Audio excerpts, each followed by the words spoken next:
Today's video is kind of a weird one, but I'm gonna try and make it interesting anyway, so try and bear with me. This is a Dell Latitude E6510.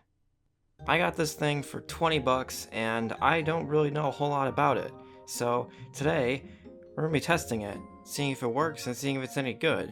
This is a first gen Core series laptop from 2010. It's not really that special normally.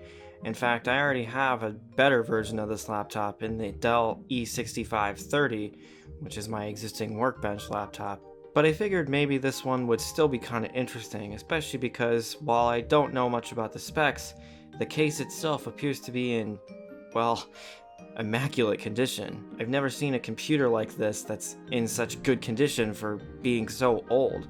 This thing is easily 13 or 14 years old. And it still appears to include both a battery and a hard drive in it, so I can only assume it must be complete. Taking a bit of a deeper dive into this computer, it appears to have a 160GB Western Digital hard drive from 2010, which I can only assume is original since it still has all the Dell markings. The battery also appears to be original, even though it's only a 60 watt hour, and it appears to have a DVD-ROM drive in it, which, if anything, indicates this thing must not be very high-end. But to me personally, if the configuration's not very good, it kinda doesn't really matter, because the point of this machine is it's in such good condition. There's barely any scratches on the entire thing.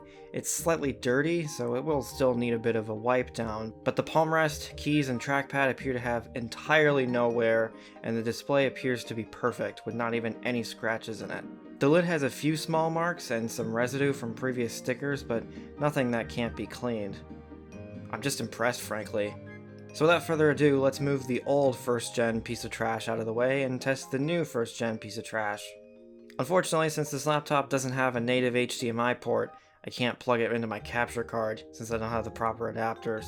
This thing uses the standard Dell power supply from this era, so that's nothing unusual. And it appears to power right up when the power is applied, which means, as expected, the CMOS appears to be entirely dead.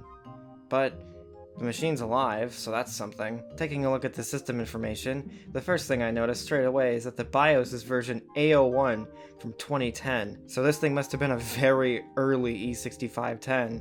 It also appears to have 4GB of RAM, a Core i5 M520 CPU, and indeed the hard drive is 160GB. So it's not exactly the highest end configuration. In fact, I would be shocked if it's anything but the lowest end configuration, but that doesn't mean these parts couldn't be upgraded later. The only real thing with this computer is it appears the CMOS battery is dead. Otherwise, it is complete, it has a working hard drive in it, and amazingly, the battery appears to work as well. At least, it claims it's taking a charge. I found an old Windows 7 DVD that I decided to try on this computer as a way of testing the DVD drive, since it was making some funny noises when I turned the computer on. Of course, the BIOS date will have to be changed so that activation doesn't immediately trip, but that's a pretty minor issue. I'd have to look into getting a replacement CMOS battery for this, but after doing that, the system appears to be booting from the DVD drive just as it would. But it appeared to be working normally, the thing was booting up just fine, until I got to the installer page when I discovered that the display was flickering a lot on the camera. It wasn't flickering in real life, it's just how it picked up on my camera, which I tried adjusting the settings, but it didn't seem to help. So in the event of not giving me a headache while I'm editing this, and more importantly, not potentially giving someone a seizure, you're not seeing this footage. This of course meant that I had to sit through the entire boot process again. It sounds like I'm exaggerating, but it probably took about 10 minutes to boot up already. This has got to be one of the slowest DVD drives I've ever seen. I might even change that later. But once it did boot up, it's just standard Windows 7 stuff, so I'm not really going to show too much of this installer portion. I'm not really sure I'll keep this operating system on here, but for the most part right now, I just wanted to test the optical drive and to test that hard drive, since I don't know anything about it, other than it appeared to be completely wiped, which is a good thing on a used laptop.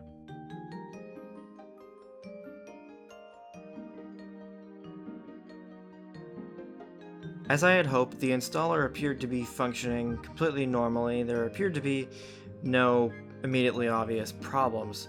But when the system tried to restart into the next phase of setup, it all of a sudden didn't appear to want to boot off the hard drive. I thought maybe it was getting confused over the disk being in the drive, but I removed it and it still didn't boot up. At this point I thought the worst, in that the hard drive it had was no good and so it couldn't take a Windows install. But as it turns out, it was disabled in the BIOS for some reason. In fact, all of the legacy boot devices were turned off, so I'm not sure if this computer was actually previously set in UEFI mode for some reason, or exactly why this was the case, but for whatever reason, they were all turned off, so it wasn't able to boot from anything. Fortunately, after I did this, it booted up just fine, so at least immediately, it doesn't appear that hard drive does have any problems. The rest of the installation completed with absolutely no issues at all, and this is just a standard Windows 7 setup thing, so I won't focus too much on this, but since this is a clean install of Windows, it's going to take a while because this thing is going to need to get drivers, and it's going to need to be fully updated. Fortunately, that's why we have Snappy Driver Installer for these things. It makes them easy. Dell does have the drivers for this thing on their website, but I didn't really want to download them all, so this is easier. Then it was the task of fully updating this thing using Legacy Update, which is an awesome resource by the way. And here we are. The laptop appears to be completely functional, which is good. While I was working on it, and while I was sick the last few days, I made some discoveries about this thing. Mainly, the hard drive and battery appear to have very little use on them. So given that these appear to be original parts based on the Dell service tag, and given that this thing is basically in perfect condition, I can only assume this thing must have just never been used very much. I don't really have another logical explanation for this thing. This must just be a very low hours system. So, for that reason alone, I think it's worth hanging on to, even though it's far from the greatest thing today. It's in far better condition from pretty much everything else I have, even my E6510, which I beat to the ground. So I definitely might do some more stuff with this computer in the future. I might put some money into it to get some better parts. At the very least, I'll upgrade the RAM and probably the hard drive in this thing, because while they are presumably original parts, they are very slow. The last thing I want to touch on before I close out this video is the service tag that I brought up earlier. But now I was kind of curious to see what the original configuration of this machine was. The first thing I noted straight away when I pulled the service tag was that it appeared to have a 4-year on-site warranty on it, ending in June of 2014. Which I thought was interesting, since like I found earlier, this thing doesn't have a lot of use on it, so I'm kind of intrigued that this has such a very long warranty on it if this machine wasn't used very much. Since it's base model, it's possible this was part of a business and it was bulk ordered and they were just all in the same configuration, but there's no real way of knowing. Taking a bit of a look at the specs configuration of this machine, we can now confirm the i5-520M, the 160GB hard drive, DVD-ROM drive, and the 60 Wh battery are all still factory parts that would have come in this computer new, since that's what just shows up on the configuration. Interestingly, however, it appears this machine would have come with 2GB of RAM rather than 4, like this computer has now. I can only assume somebody must have upgraded it to 4GB. I mean, it makes sense why you would, to be honest, because even in 2010, 2GB was pretty bad. So far, however, that appears to be the only configuration change to this system that I've been able to notice based on the specs menu. I've saved the best part about this configuration for last. It turns out this computer originally shipped with Windows 7 Professional with downgrade rights to XP Professional. The computer still has a Windows 7 product key underneath the battery, and there's no Windows sticker on it, maybe for this reason, or the original owner just got rid of it. So there's no real way of knowing if it had either Windows 7 or Windows XP on it.